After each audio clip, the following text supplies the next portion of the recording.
ये स्टोरी एक 12 साल के बच्चे की जो अपनी स्टेप मॉम के साथ रिलेशन बनाना चाहता है। ये मूवी 1972 में रिलीज हुई थी जिसका नाम है what the paper show. Movie की स्टार्टिंग में हम देखते हैं एक सारा नाम की लड़की को जो एक बाथटब में नहाती है और उसकी करंट लगने से मौत हो जाती है। ये था इस मूवी का इंट्रो। अब स्टोरी 1 साल बाद की दिखाई जाती है। यहाँ हम देखते हैं एलिस नाम की एक लड़की को जो कि पॉल की दूसरी बीवी है। पॉल की पहली बीवी थी सारा, जो कि हमने पहले देखा कि वो मर गई। पॉल एक बिजनेसमैन था इसलिए वो बाहर गया हुआ था और पॉल ने एलिस को इसके 12 साल के बच्चे मार्कस का ख्याल रखने के लिए भेजा था। एलिस मार्कस की स्टेप मदर थी इसलिए उसका भी फर्ज बनता है मार्कस का ख्याल रखने का। उसे पॉल ने बताया था कि मार्कस अपने बोर्डिंग स्कूल गया है, इसीलिए एलिस वहाँ पे पहले ही पहुँच गई। लेकिन एलिस जब वहाँ पे पहुँचती है तो देखती है कि मार्कस भी वहाँ पे आ जाता है और उससे रीज़न पूछती है तो वो बताता है कि स्कूल में छुट्टी पड़ गई क्योंकि वहाँ चिकन पॉक्स फैला हुआ है। एलिस उस पर यकीन कर लेती है, लेकिन उसे ये सब अजीब लग रहा था क्योंकि मार्कस भले ही छोटा था लेकिन वो बातें ऐसे बड़े जैसी करता था। अगली सुबह पॉल का कॉल आता है और पॉल मार्कस से बात करना चाहता था तो एलिस फ़ोन लेके मार्कस के पास जाती है। जब एलिस फ़ोन देने आती है तब मार्कस बात में ना आ रहा होता है और वो बाद में पॉल से बात करता है। उसके बात हो जाने के बाद एलिस बात करती है। जब एलिस बात कर रही होती है तब मार्कस उसे गंदी तरह से छू रहा होता है, जिसे देखने के बाद एलिस गुस्सा हो जाती है। उसे गुस्सा आने के बाद भी वो उसे बिना कुछ कहे वहाँ से चली जाती है। कुछ दिनों बाद पॉल वापस आ जाता है और मार्कस और एलिस उसे लेने एयरपोर्ट जाते हैं और एयरपोर्ट से आते वक्त गाड़ी में पॉल उसे छू रहा होता है। तभी एक्सीडेंट होने ही वाला होता है कि एलिस कंट्रोल कर लेती है और घर आने के बाद पॉल और एलिस दोनों इंटीमेट हो रहे होते हैं। तब मार्कस नीचे खेल रहा होता है। फिर शाम को ये तीनों रेस्टोरेंट में खाना खाने जाते हैं। पॉल एलिस से पूछता है कि क्या तुमने मेरी तिजोरी से पैसे निकाले थे, लेकिन एलिस कहती है नहीं मैंने नहीं, मार्कस ने निकाले थे। ये सुन के मार्कस कहता है मैंने तो सिर्फ 365 ही निकाले थे।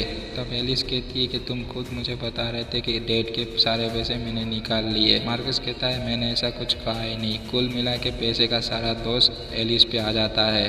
इसलिए बाद में एलिस मार्कस का रूम चेक करती है। उसे वहाँ पे पैसे तो नहीं मिलते लेकिन एक लेटर मिलता है टुकड़ों में। एक दिन जब पॉल और मार्कस स्विमिंग करते हैं तो मार्कस बताता है कि एलिस मुझे जरा भी ख्याल नहीं रखती और वो मुझे जरा भी पसंद नहीं करती।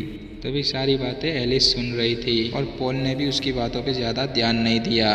ये सब हो जाने के बाद एलिस मार्कस के स्कूल जाती है और वहाँ पे जाके सब पता करती है तो उसे पता चलता है कि मार्कस की तो कोई छुट्टी नहीं चलती बल्कि उसे स्कूल से निकाल दिया गया होता है और लेटर भी दिया गया था जिसे मार्कस ने डिस्ट्रॉय कर दिया था। स्कूल में उसे पता चलता है कि मार्कस आसपास के घरों में जासूसी करता है और लोगों को इंटीमेट होते हुए देखता है। उसकी इन्हीं हरकतों की वजह से उसे निकाल दिया गया होता है। एक दिन एलिस पॉल के साथ पार्टी में जाती है। वहाँ पे उसे एक सारा की दोस्त मिलती है। वो बताती है सारा मेरी बहुत अच्छी दोस्त थी और उसकी मौत बाद में डूब जाने से मौत हो जाती है। अब उसे लगने लगा था कि सारा का मर्डर मार्कस ने किया है और ये सब बातें वो पॉल को भी समझाने की कोशिश करती है और उसे मार्कस के बारे में भी बताती है, लेकिन पॉल उसका यकीन नहीं करता। उल्टा उन दोनों की बहस हो जाती है। एक दिन कुछ काम से वो ऊपर जाती है। वहाँ पे जाके उसे पता चलता है कि उसके बेडरूम के ऊपर वाले में एक छेद है जहाँ से उसका बेडरूम दिखाई देता है। वहाँ से उसे मार्कस पर शक होता है कि वो उन दोनों को इंटीमेट हुए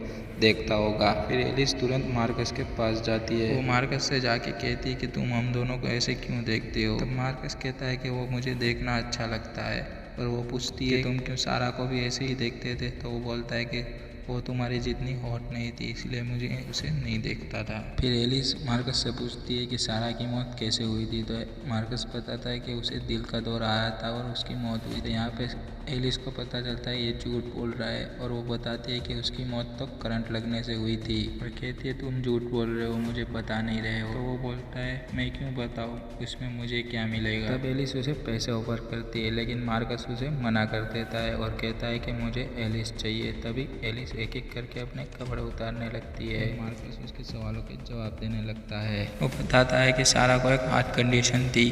ये बात उसने पॉल को भी नहीं बताई थी और वो बताता है कि मुझे एक डॉक्टर के लेटर से ये बात मालूम पड़ी थी। लेकिन एलिस को ये बात पर विश्वास नहीं होता। उसे लगता है कि मार्कस झूठ बोल रहा है तो वो यहाँ से गुस्सा होकर चली जाती है। एलिस सारा की मौत पर रिसर्च करती है। फिर उसे पता चल जाता है कि मार्कस ने ही सारा को मारा था मार्कस ने सारा के बात में एक खराब हीटर लगा दिया था, जिससे उसे शॉक लगा और उसकी वहाँ ही मौत हो गई। एलिस और भी ज़्यादा जानना चाहती है, इसीलिए वो मार्कस से पूछती है कि तुमने सारा को क्यों मारा। तभी मार्कस बताता है कि वो मुझे बिल्कुल ही अच्छी नहीं लग रही थी, इसीलिए मैंने उसे मार दिया। अब मरने की बारी तुम्हारी है। ऐसा सुन के एलिस एकदम मेंटली डिस्टर्ब हो जाती है। अब उसे समझ नहीं आ रहा था वो क्या करे, कोई भी उसकी बात समझ नहीं रहा था और पॉल को भी लगने लगा था कि अब एलिस पागल हो गई है। इसके बाद एलिस की हालत और भी बिगड़ जाती है और उसे मेंटल हॉस्पिटल में भर्ती किया जाता है। कुछ महीने बाद वो ठीक हो जाती है। फिर वो तीनों पार्क में टहल रहे होते हैं, तब एलिस और पॉल कुछ बातें कर रहे होते हैं। तभी मार्कस अपने डॉगी के साथ खेल रहा होता है। फिर एलिस और मार्कस सारा के बारे में बातें कर रहे होते हैं। तभी एलिस को मार्कस बताता है कि अब वो उसे नहीं मारेगा क्योंकि वो उसे पसंद करने लगा है। तभी एलिस भी कुछ अजीबोगरीब बातें कर रही होती है उसके साथ। तब कहती है कि हम पॉल को मार के यहाँ से कहीं दूर चले जाएंगे और लास्ट में उसे किस भी करती है। इसके बाद एलिस को एक रोड पर कार दिखाई देती है जो तेजी से आ रही थी। वहाँ उसका टॉय फेंकती है तो डॉग उसे लेने जाता है। उसके पीछे मार्कस भी भागता है और वो कार मार्कस को उड़ा देती है और मार्कस की वहीं मौत हो जाती है। मार्कस की लाश को देख के एलिस मुस्कुराती है। उसने जो प्लान बनाया था उसमें वो सक्सेस होती है। यहीं पे फिल्म की स्टोरी खत्म होती है।